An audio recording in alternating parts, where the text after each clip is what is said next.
Diri sa Amerika, dili man tanan lugar layo. Pero kung wala kay sakyanan, murag tanan layo gyud. Abi na ko sa una, ang sakyanan diri kay pang comfort lang. Pero pag abot na ako diri, hinay-hinay na ako nasabtan. Usahay, ang sakyanan dili lang gamit sa biyahe. Usahay, mao ni ang imong kagawasan.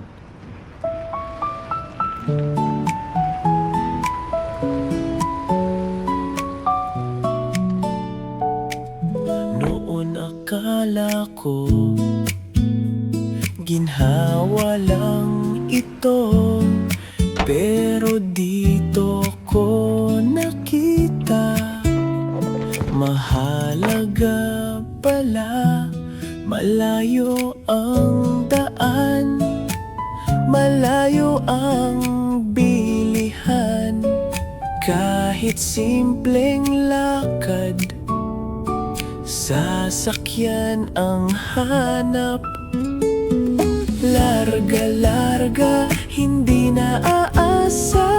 Larga-larga, di namang aabala. Larga-larga, may laya sa daan.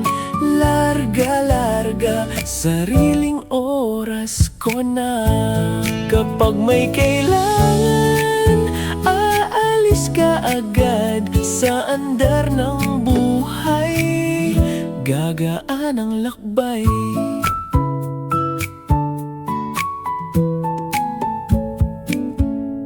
So diha dol, dagantag option sa atong transportation. Pwede ta mo sakay jeep, pwede ta mo sakay taxi. Napod tay mas social diha ang Grab. Napod tay kining bus. Napod tay mga tricycle. Sa among syudad diha sa Pinas, napod may option nga multicab.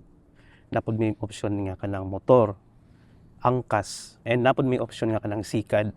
So dagan kay option diha sa Pinas dol, pero diri dol sa Amerika, especially diri sa mong state, very limited ang transportation diri.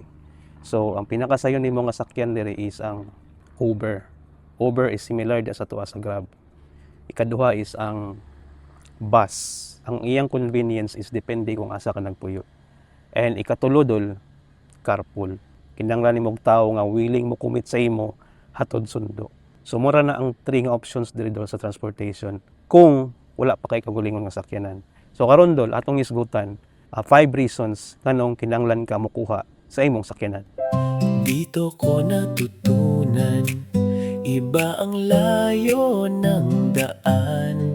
Hindi na kailangang mahiya, hindi na hihingi ng abala. Hawak ang oras, hawak ang lakas. Sa bawat biyahe, gumagaan ang bukas. Number 1 reason dol nganong kinahanglan gyud ka mokuha og sakyanan diri tungod sa distance. So diri sa akong gipuy-an dol, padulong sa akong school, kinahanglan mo travel ko og 20 minutes. So kung mag-grocery food ko dol, na same gyapon, mga 20 minutes gyapon ang distansya. And kung moadto ko og simbahan every Sunday, 8 to 10 minutes ang distance. Diri man gud dol, labi na diri sa among city, less ang traffic. So pag moingon kag 10 minutes, moingon kag 20 minutes, distansya gyud na si dol. Kung wala kay sakyanan, maglisod gyud ka. And kung maghulat pog ka og bus, maghulat pog ka og Uber, medyo apiki siya kay ang distansya namo diri sa among bus stop, medyo layo gid siya. Iya kung mag-Uber pog ka, dili siya practical. Labi nagmadto kag simbahan, moadto kag grocery. So magsige kag book og Uber, which is dili practical kay di man ka makasave na. So the reason nga niyan ito diri is makasave ya tungod sa distance. Kinahanglan yung kamukuha sa imong sakyanan. Kaduhang rason dol nganong kinahanglan tag sakyanan diri is emergency. Bigid malikayan dol nga kanang magsakit ta, atong lawas ka adjust pa tong lawas ba. So in case of emergency dol, need gid ka og kagalingon imong sakyanan kay kuwata ka balo dol. Di ba na tumatag na diri dol. Isa gid na sa hinungdan dol nganong kinahanglan nagitay kagalingon sakyanan diri sa Amerika. Hawak ko ang susi, hawak ko ang sandali. Hindi na maghihintay kung sino ang sasabay. Hindi na makikiusap kausap, hindi na nangangamba sa daan ng buhay, kaya ko na pala.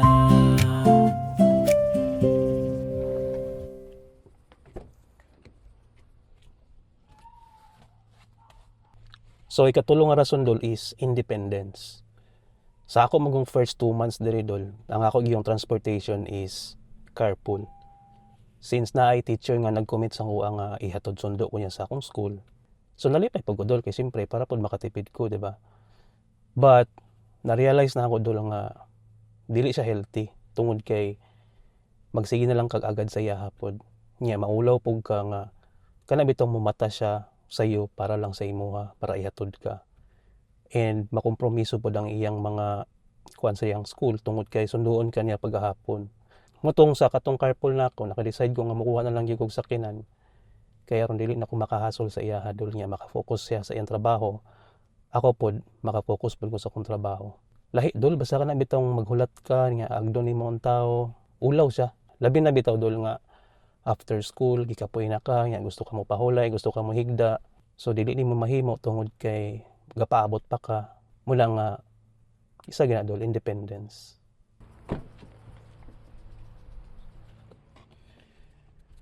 Another nga reason dol nganong kinahanglan gyud tag sakyanan diri.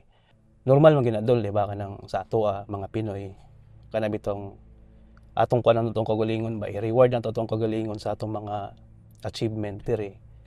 So shopping ta ginagmay, di ba? Lisod man pug kay dol moingon ka sa imong carpool nga, uy, uyogi sa ko may shopping ko. Personal na kay na siya dapat mga inguna na nga butang ikaw lang gyud. Para sa ako dol ako'y amiga, ang distansya sa ilang balay dol gikan diri medyo almost 3 hours gid siya dol, so layo-layo gid siya. Nag-attempt gyud og Uber sa una. Try na ko kung pila ang magasto, abot og $500 dol. Imagine nimo one way lang $500. Kuha na lang og sakyanan kay para anytime gusto ko mulaag, gusto ko mag-shopping, gusto ko mag-grocery, ato ko simbahan, na emergency, anytime.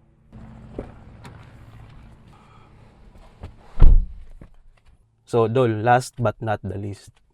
Labi na sa ako dol, kuan mo kay ko nga klase nga tao kanang very cautious kay ko ba.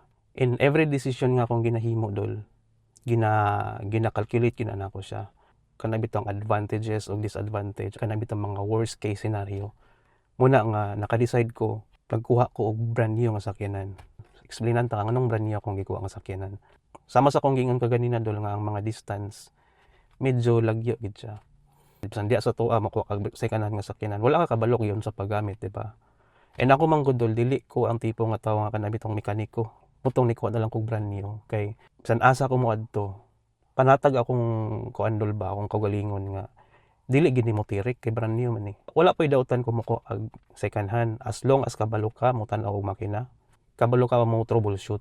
Wala ko anang skills. Mura to sa dol ang pinaka-simple na ko nga reason para peace of mind every time nga mo biyahe ko, madto ko sa akong school, mauli, mag-grocery, madto simbahan, mulaag sa akong mga friends, mulaag dito sa akong manghod. Hindi ko gusto dul nga mabalaka ko, maguna-una ko nga basig mo tirik akong sakyanan di sa unahan, ana ba? Kay kumukuha po kag mga sakyanan dul nga second hand pero medyo ligon-ligon pa, 4 years ago pa nga mga model, gamay ra sag difference dul kumukuha kag brand new. Isa po na sa reason nga naka-decide ko nga mag-brand new na lang ko. Napa ko'y 3 years warranty and at the same time napa ko'y 2 years nga Toyota Care, di ba? So wala na ko'y hunahon-naon. Madto ko sa kasa, magpa-PMS ko, wala na ko'y bayad, libre na ko, di ba? Nakatry ko adtog Florida, agi ko kanang back road, matay dol, awaaw kayong lugar dol. Akong gi-imagine ba? Wala, magubaan kung sakyanan diri, kinsa may mo tabang nako. Puto dol, katong nga time dol, nakarealize gyud nakahuna-huna gyud ko nga sus may nalang brand new akong gikuha ang sakyanan, okay. Kung diri magubaan ko diri, motirik ang makina diri, impas gyud ko diri, wa gyud mo tabang nako. Mingaw kay dul. As in, dagko kay nga mga dalan pero imo rang sakyanan ang gadagan.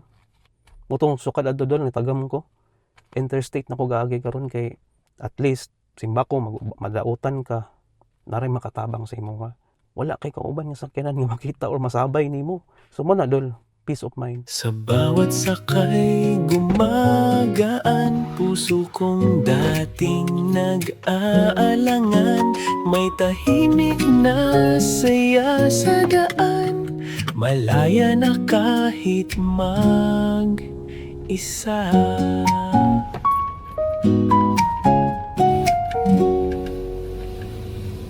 Dol, kung niabot ka ani nga part, salamat kay sa nga tanan, no?